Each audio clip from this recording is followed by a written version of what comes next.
Hello everyone, इस video में हम देखेंगे कि कान में कई बार छेद कराने के बाद होने वाली गांठों को किस तरीके से लेज़र से हटाया जाता है। मैं हूं आपका doctor Arif, a board certified dermatologist, cosmetologist and hair transplant surgeon. तो चलिए शुरू करते हैं वीडियो को।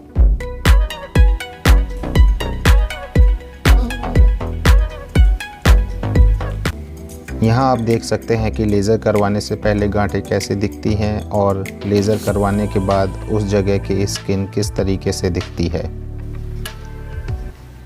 यहाँ आप जो पेशेंट देख रहे हैं यह एक 25 साल की अनमैरिड फीमेल है, जिसे कि यह गांठ आज से 6 महीने पहले कान में ज्वेलरी पहनने के लिए कराए गए छेद के बाद हो गई थी। इस गांठ के बनने के बाद पेशेंट को इस जगह पर अक्सर खिंचाव, पेन और दर्द की शिकायत रहने लगी। यहाँ आप जो वाइट कलर का मटेरियल देख रहे हैं इसे केराटिन कहा जाता है और ये पेशेंट को उस जगह से निकलता है जहाँ पर इन्होंने इनिशियली छेद करवाया था। इसके अलावा कई बार पेशेंट ने इस जगह से इन्फेक्शन होने के कारण पस निकलने के बारे में भी बताया। यहाँ आप देख रहे हैं कि इस गांठ को कट करने के लिए CO2 लेज़र मशीन का प्रयोग किया जा रहा है। गांठ को कट करने से पहले इस जगह को सुन्न किया जाता है। सुन्न करने के लिए एक 1 ml की सिरिंज में आधा ml लोकल एनेस्थीसिया इंजेक्शन लिया जाता है और उसको गांठ की बेस में इंजेक्ट कर दिया जाता है। लोकल एनेस्थीसिया इंजेक्शन को इंजेक्ट करने के बाद 5 से 10 मिनट में ये जगह पूरी तरीके से सुन्न हो जाती है और फिर उसके बाद पूरा प्रोसीजर ऑलमोस्ट बिल्कुल पेनलेस रहता है। सुन्न होने के बाद गांठ को कट करने की प्रक्रिया शुरू की जाती है। इसमें एक CO2 लेज़र मशीन का प्रयोग किया जाता है। यह प्रोसेस बहुत ही सावधानीपूर्वक किया जाता है जिससे कि गांठ के हटने के बाद वहां पर किसी तरह का कोई डिप्रेशन या गड्ढा ना रहे। गांठ को कट करने के लिए गांठ को चारों डायरेक्शन में थोड़ा थोड़ा कट किया जाता है, जिससे कि ये सारे डायरेक्शन में थोड़ा थोड़ा कट होने के बाद पूरा सिंगल पीस में ये गांठ बाहर आ जाती है। इस तरीके से कट करने से हम ये इंश्योर कर पाते हैं कि गांठ के हटने के बाद वहाँ की स्किन का जो लेवल है वो बाकी स्किन के कंपैरिजन में इक्वल रहता है और वहाँ पर किसी तरह का डिप्रेशन या गड्ढा नहीं बनता है।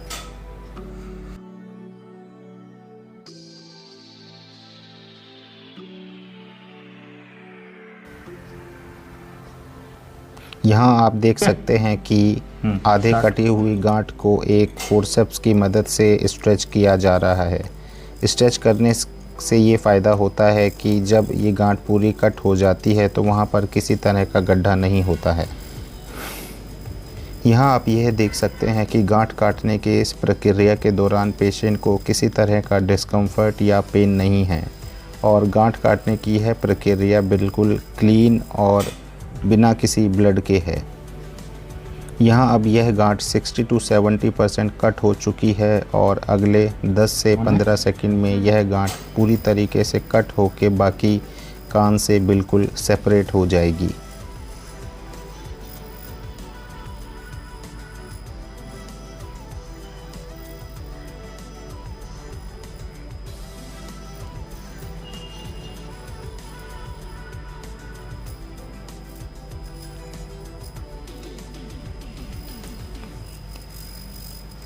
तो यहाँ अब आप देख सकते हैं कि यह गांठ बाकी कान से बिल्कुल सेपरेट हो गई है। इस गांठ का साइज़ लगभग एक मूंगफली के दाने के साइज़ के बराबर है।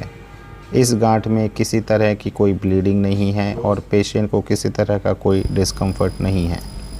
गांठ के हटने के बाद उसके बेस को लेज़र की मदद से कॉटेराइज किया जाता है, जिसकी वजह से बाद में ब्लीडिंग की आशंका बिल्कुल ना के बराबर हो जाती है। इसके साथ ही यह भी इंश्योर किया जाता है कि बेस में अगर किसी भी एरिया में कोई रेज्ड एरिया है जहां से कि इस गांठ के वापस ग्रोथ होने की संभावना बढ़ जाती है तो उस एरिया को भी लेज़र की मदद से बिल्कुल प्लेन कर लिया जाता है। प्रोसीजर के पूरा होने के बाद उस जगह को बीटाडीन से क्लीन करके वहां पर बैंडेजिंग कर दी जाती है और पेशेंट को नेक्स्ट डे पर जख्म के इंस्पेक्शन के लिए बुलाया जाता है। इस दौरान पेशेंट को 7 से 10 दिन के लिए एंटीबायोटिक और पेन किलर दिया जाता है। प्रोसेस करने के बाद उस जगह को पूरी तरीके से जख्म भरने में अराउंड 1 मंथ का समय लगता है। 1 महीने के बाद ये जगह बिल्कुल नेचुरल तरीके से हील हो जाती है, जिसके बाद वहाँ पर किसी तरह का कोई निशान या गांठ होने की संभावना बिल्कुल ना के बराबर होती है। Close focus. यह फ़ोटोज़ ऑपरेशन करने के बिल्कुल बाद की है, जिसमें आप देख सकते हैं कि गांठ पूरी तरीके से निकल गई है और स्किन का लेवल बिल्कुल नॉर्मल लेवल पर आ गया है। ये एक पुराने पेशेंट की फ़ोटो है जिसे कि आज से 1 साल पहले मैंने ऑपरेट किया था।